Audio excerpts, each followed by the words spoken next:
Salut Bad Bitch, c'est Ariana, j'espère que vous allez bien. Aujourd'hui on se retrouve pour une toute nouvelle vidéo. Alors aujourd'hui j'ai voulu faire un format assez différent, genre une vidéo bilan d'hormones mais en même temps un petit peu vlog. De toute façon vous allez voir un petit peu dans cette vidéo comment ça va se passer.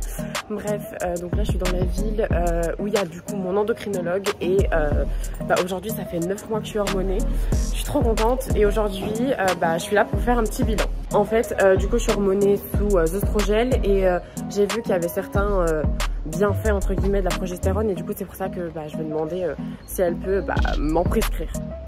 Du coup je vous retiens au courant, je vais vous dire du coup si elle m'a accordé la progestérone.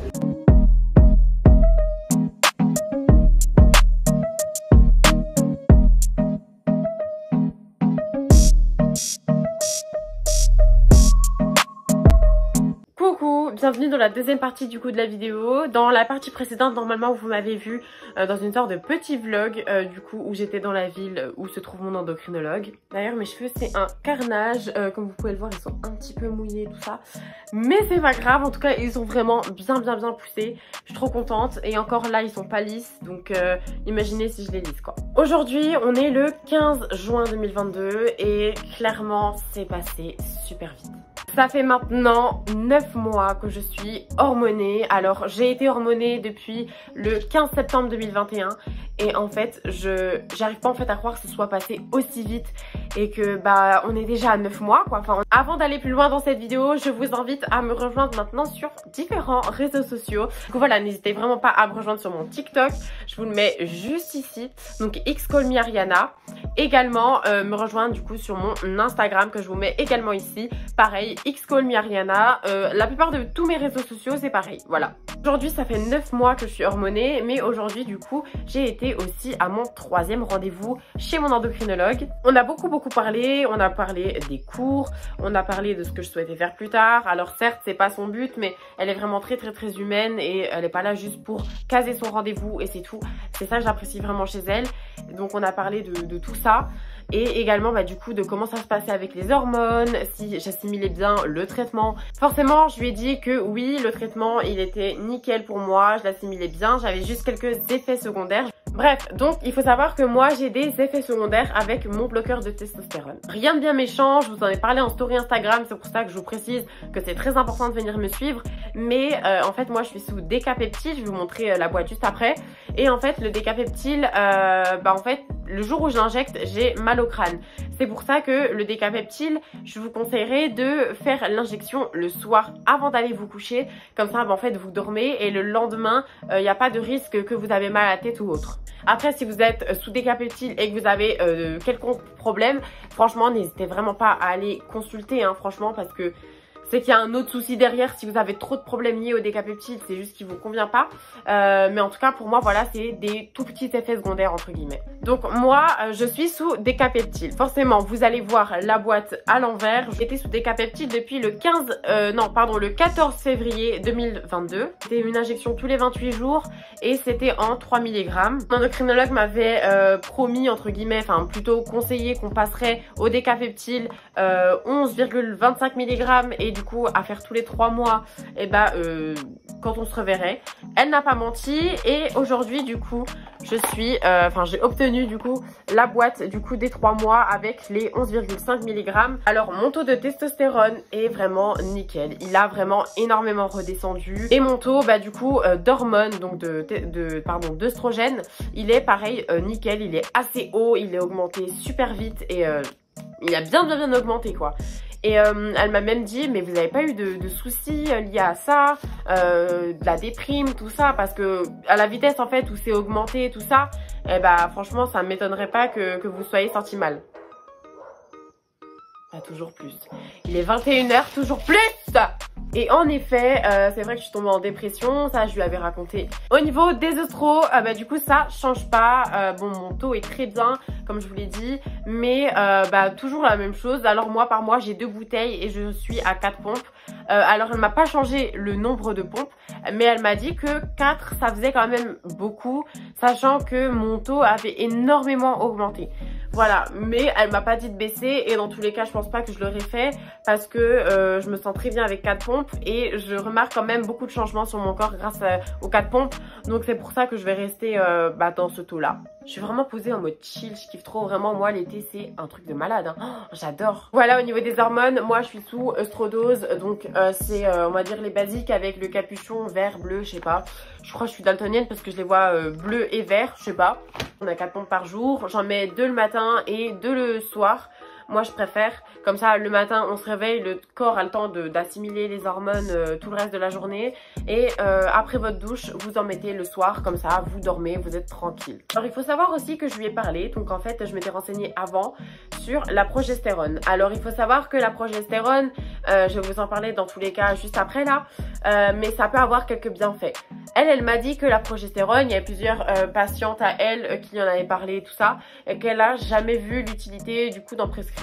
Donc voilà, parce qu'apparemment ça sert à rien et j'ai voulu tenter parce que pour moi c'est vraiment primordial de au moins essayer et de suivre mes convictions et ce que je souhaite vraiment faire en fait. Elle m'a prescrit ma progestérone. Je suis juste trop contente. Je n'ai toujours pas testé. Je vais prendre le premier médicament ce soir et je vous dirai tout ça. J'ai vraiment hâte de savoir si ça va faire quelque chose sur moi. Je me dis, Ariana, teste. Ça marche, c'est bien. Ça marche pas, bah au moins tu auras essayé. Donc voilà, moi j'ai du Progestan si je dis pas de bêtises. Donc c'est en 100 mg. En général c'est par là qu'on commence. Il y a 90 capsules donc j'en ai pour 3 mois. Voilà, dans tous les cas je vous en reparlerai. Je pense que le prochain bilan que je vous ferai, sachant que là on est aux 9 mois, je pense qu'en fait je vous le ferai carrément au 1 an d'hormones. De toute façon à chaque fois je vous fais des bilans tous les 3 mois, j'ai remarqué. Ok, maintenant que je vous ai présenté mon traitement, on va passer du coup à la partie les effets sur mon corps. Alors déjà je vais vous expliquer à quoi sert la progestérone parce que je viens de me souvenir que je dois vous le dire. Alors moi j'ai souhaité en tout cas prendre la progestérone parce que apparemment ça améliore la libido. Également, alors ça favorise le repos et le sommeil. Moi faut savoir que je suis une fille qui dort pratiquement pas. Franchement je tape nuit blanche sur nuit blanche, c'est une catastrophe.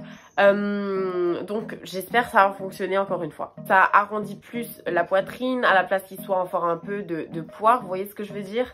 Et moi c'est vraiment ce que je veux. J'espère que ça va fonctionner. Si ça fonctionne pour moi dans tous les cas je vous retiens au courant dans 3 mois. Ok, mais concrètement Ariana, qu'est-ce qui a changé pour toi? Parce que forcément, à 3 mois d'hormones, il y a des choses qui changent. À 6 mois d'hormones, il y a encore plus de choses qui changent. À 9 mois... Au niveau de la poitrine, clairement, ma poitrine a continué un petit peu de se développer, mais rien de fou. Je vais pas vous vendre du rêve, je vais pas vous dire des choses pour vous faire plaisir. Ma poitrine, rien de fou malade, juste, elle a commencé à... Enfin, elle a continué à se développer. Maintenant, j'ai une poitrine...